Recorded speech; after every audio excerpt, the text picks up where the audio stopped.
Y hoy quiero compartir contigo un estudio de la palabra donde nosotros vamos a ver cómo Dios, Él se encarga de hacer lo imposible, pero a nosotros nos corresponde hacer lo posible, lo que naturalmente nosotros podemos hacer en esa parte del pacto o esa parte del milagro de Dios donde Él nos deja participar.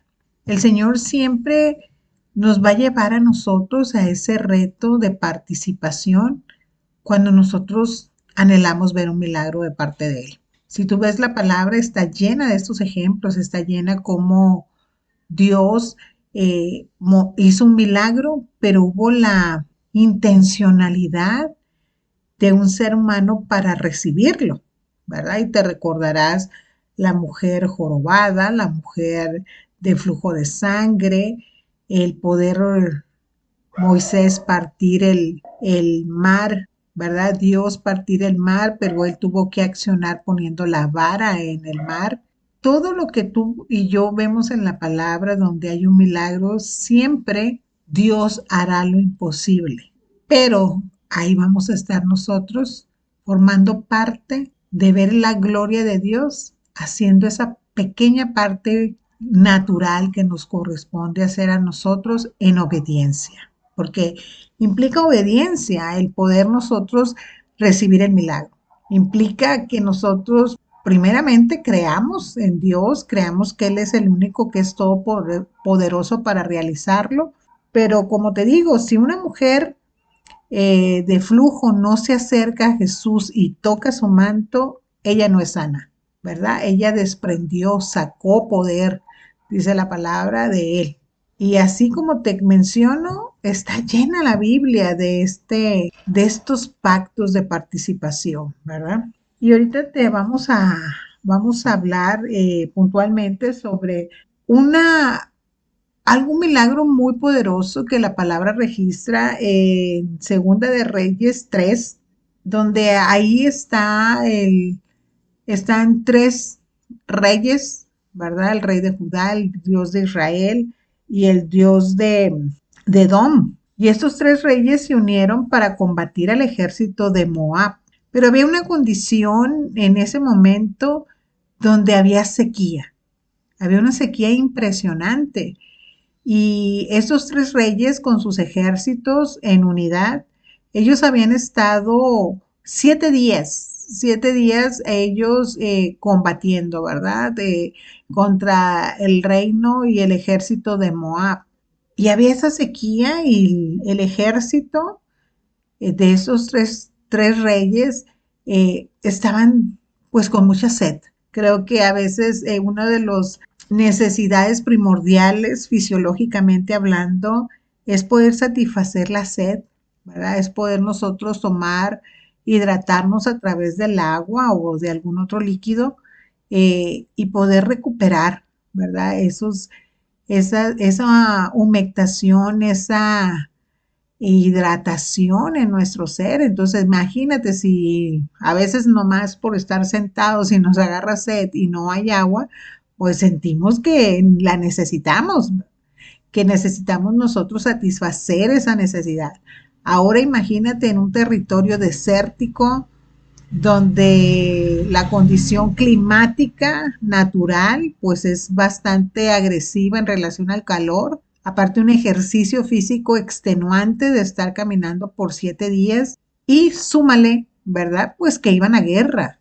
El estrés mismo que te puede ocasionar estar como ejército, como individuo, ¿verdad?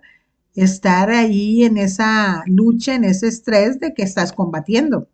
Esos tres reyes, ¿verdad? De Edom, Israel y Judá, pues querían que Dios respaldara esta victoria, que Dios respaldara, que hiciera algo Dios, ¿verdad? A favor de ellos, porque el pueblo de Moab estaba haciendo estragos en el ejército de ellos. Y llega un momento, ¿verdad?, que el rey Josafat menciona que pueden llegar a consultar al hombre de Dios, al profeta de Dios, ¿verdad? Para conocer qué es lo que Dios cómo podía Dios ayudarlos a ellos. Pero el rey Josafat de Judá preguntó, ¿acaso no hay ningún profeta del Señor con nosotros? Si es así, podemos preguntarle al Señor por medio de él qué debemos hacer. Uno de los oficiales del rey de Joram respondió, Eliseo, el hijo de Safat, está entre nosotros. Él era el ayudante personal de Elías. Sí, el Señor habla por medio de él, dijo Josafat. Así que el rey de Israel, el rey Josafat de Judá y el rey de Edom fueron a consultar a Eliseo. ¿Por qué has venido a verme a mí? Preguntó Eliseo al rey de Israel. Busca a los profetas paganos de tu padre y de tu madre. Pero Joram, rey de Israel, dijo, no, ¿acaso no ha sido el Señor quien nos trajo a los 3 reyes aquí para que el rey de Moab nos derrote? Eliseo respondió, tan cierto como el Señor Todopoderoso vive, a quien sirvo, si no fuera por el respeto que le tengo al rey Josafat de Judá, no perdería el tiempo hablando contigo. Fíjate, aquí empieza Eliseo a tener una discusión con el rey de Israel en ese momento, ¿verdad? Y Eliseo en su humanidad, ¿verdad? Empieza como a ser un poco sarcástico con el rey de Israel, pero también menciona que que Eliseo tiene un respeto especial sobre la vida de Josafat, el rey de Judá. Y hasta le dice, como leímos aquí al final, dice, si no fuera por el respeto que le tengo al rey Josafat de Judá, no perdería el tiempo hablando contigo. A veces nosotros como seres humanos podemos tener esas diferencias, ¿verdad? De opinión, de creencias, ¿verdad? Con ciertas personas y estamos en un estado natural de nuestra humanidad, de molestia, llegamos a ser, como te dije hace un momento, sarcásticos y sacamos ciertos comentarios hirientes hacia otra persona. Y eso era estamos hablando que este era Eliseo, ¿verdad? El hombre de Dios, el profeta de Dios, que había heredado de parte de Elías la doble porción, ¿verdad? La doble unción. Pero había una condición donde Elías, ¿verdad? Pide para bajar ese nivel de carnalidad de su naturaleza humana, dice en el versículo 15. Y en este versículo te lo voy a empezar a leer en la versión Reina Valera 1960. Mas ahora traedme un tañedor. Y mientras el tañedor tocaba, la mano de Jehová vino sobre Eliseo, quien dijo, así ha dicho Jehová, haced en este valle muchos estanques, porque Jehová ha dicho, no veréis viento, ni veréis lluvia, pero este valle será lleno de agua, y beberéis vosotros y vuestras bestias y vuestros ganados. Y esto es cosa ligera en los ojos de Jehová. Entregará también a los moabitas en vuestras manos. Te mencionaba al principio que Dios va a hacer lo imposible y que nosotros nos toca hacer lo posible. Aquí, 7 días de estar en guerra, 7 días donde están los ejércitos de estos 3 reinos con sus respectivos reyes en una guerra contra Moab. Se consulta al profeta. El profeta estaba en un estado humano, carnal, si le quieres llamar, de inconformidad con el rey Josafat, pero para poder estar en una condición de poder escuchar la voz de Dios, pide un tañedor, donde otras versiones, como la anterior que te mencionaba hace rato de Nueva Traducción Viviente, menciona un arpista, ¿verdad? Alguien que tocaba el arpa. Y la adoración es lo que trae, te mencioné, es lo que produjo que Eliseo pudiera escuchar la voz de Dios. Y viene una instrucción de parte de Dios muy clara de qué hacer. Hay una promesa donde Dios dice que Él llenará, que habrá agua en abundancia, que sucederá, que Él llenará, Él traerá esa agua, pero da una instrucción y dice, haced en este valle muchos estanques. Y como que pareciera ilógico, ¿verdad? ¿Para qué estanques si no había agua? Pero Dios le dio la instrucción, hagan estanques. Dice otra versión, caben pozos. Y dice que no, esa agua iba a venir, pero no iba a haber viento, no iba a haber lluvia. Dios de una manera sobrenatural iba a llenar esos estanques. Y esos estanques serían iban a tener tanta agua que iban a beber ellos mismos, todos esos tres ejércitos, y también las bestias y el ganado que llevaban. ¿Qué podemos nosotros aprender en esta parte de la palabra? Que tal vez tú estás en este momento en un tiempo de sequedad, que tal vez estás en un momento de necesidad. Y a veces nosotros cuando estamos así podemos tener una actitud con Dios de frustración, de enojo, de desesperanza, de incredulidad incluso. Y ese momento cuando nosotros nos sintamos así, lo adecuado es adorar a Dios. Lo que nos va a traer la bendición es reconocer quién es Él, a pesar de la situación natural que estamos pasando, ya sea una enfermedad, ya sea una crisis emocional, una crisis familiar, ya sea una falta de trabajo, lo que estés viviendo, la sequedad, ese valle de sequedad que estés viviendo, adora a Dios. Reconócelo por quién es Él, lo magnífico, lo glorioso, lo todopoderoso, el Dios de los imposibles, el único que pueda cambiar las cosas en un abrir y cerrar de ojos, el único que tiene todo el poder de transformación, el único que puede dar vida, el único que puede llamar las cosas que no son como si fueran. Él es nuestro Dios, así es nuestro Padre. Y en ese momento de adoración, tu corazón va a ser transformado y tu oído espiritual va a ser abierto. Y vas a empezar a escuchar las indicaciones de Dios, que tal vez pueden ser absurdas, porque en este momento, ¿verdad? Para ese ejército donde no había ninguna gota de agua, pareciera ilógico ponerse a cavar pozos y hacer estanques. Y dice aquí muchos estanques, ¿verdad? Entonces era como ver una realidad donde se exponía hacia una verdad que Dios estaba hablando. Dios decía, ustedes abren pozos, yo me encargo de llenarlos.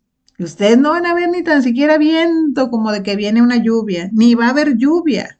Pero independientemente a que esto no suceda, yo voy a llenar esos estanques.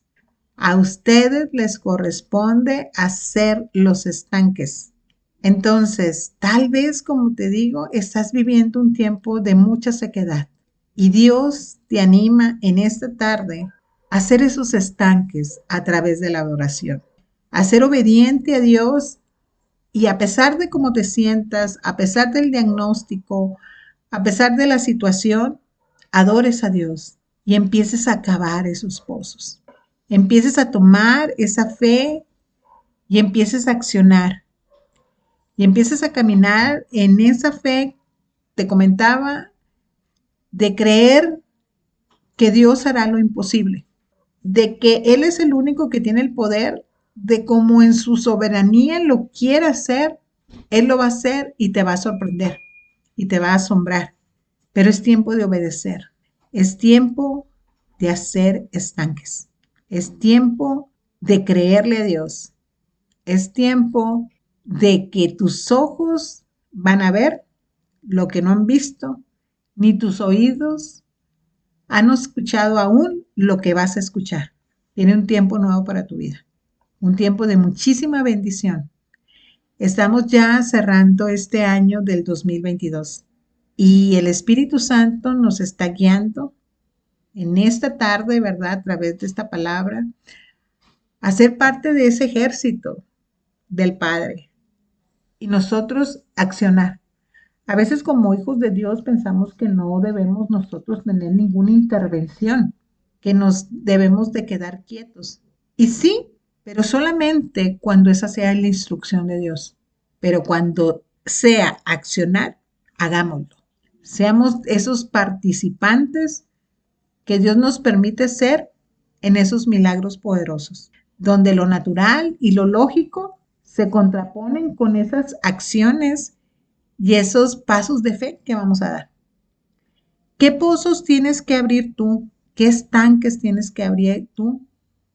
Solamente tú sabes. Y en esa conversación que tú tienes con Dios, Él te va a revelar cuáles son. Él te va a direccionar.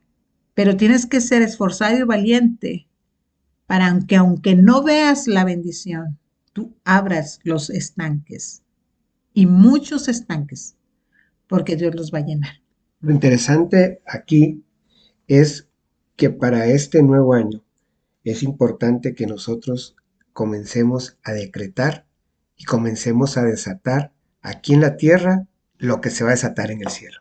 Porque a veces, como decía mi esposa, a veces nosotros tenemos que accionar. Y dice la palabra de Dios que todo lo que atemos aquí en la tierra será atado en el cielo y todo lo que desatemos en la tierra será desatado en el cielo. Nosotros tenemos que desatar, tenemos que hablar esa palabra de bendición, tenemos que hablar esa palabra de poder, esa palabra de sanidad, esa palabra de bendición para el 2023. El Señor nos ha dicho que hagamos estanques, pero también nos ha dicho que ensanchemos nuestro territorio. Él va a ensanchar el territorio a los que realmente creen. Él va a ensanchar el territorio en la parte profesional, en la parte laboral, en la parte familiar, en la parte ministerial, en todo lo que tú emprendas, en todo lo que tú declares, en todo lo que tú decretes. Comencemos a hacer decretos, comencemos a hablar las cosas que no son como si fuesen. Aquí vemos también una acción divina y una acción humana. Él nos está diciendo, cavemos nosotros los pozos porque Él los va a llenar. Y aquí es donde nos está enseñando el Señor que estamos en un 50-50. Nosotros hacemos la parte y Él hace lo más difícil, que es llenar eso, como dice la palabra, sin viento, sin agua y sin un río cerca. Pero dice también que van a ser bendecidas la gente que está a tu alrededor. En este 2023, ese ensanchamiento del territorio, eso que va a llenarse de agua, no solo va a ser para ti, sino para tu familia y la gente que está a tu alrededor. Pero cuando nosotros somos bendecidos, vamos a bendecir a otros. Y eso es lo que el Señor nos está hablando. Que decretemos, que declaremos y que hablemos las cosas que no son como si fuesen. Y que le digamos al Señor, Señor, ensancha mi territorio y que tu mano esté conmigo para que me libres de todo mal. Y vamos a ver un 2023 lleno del poder, de la bendición de Dios y estaremos dentro de un año dándole gracias a Dios porque vamos a ver cosas que ojos no vio y que oídos no ha escuchado. Así es, y es nuestra oración que tú puedas ser esforzado y valiente y poder empezar a hacer esos actos de fe siendo obedientes a Dios y vamos a ver cosas grandes suceder. 2023, tiempo de ensanchamiento, tiempo de ver estanques llenos por la gloria de Dios y tiempo donde habrá un impacto mayor de la gloria de Dios en nuestras vidas. Prepara tu corazón a la obediencia para esta nueva temporada de tu vida. Mandamos una palabra de bendición para ti, que nos escuchas, que estás aquí en este momento y sabemos que Dios tiene planes gloriosos para tu vida y para la vida de los tuyos. Bendecimos cada país, cada persona en cada país, bendecimos cada nación y sabemos que vendrán tiempos de mucho refrigerio también para muchos. Muchas bendiciones y que Dios bendiga tu 2023.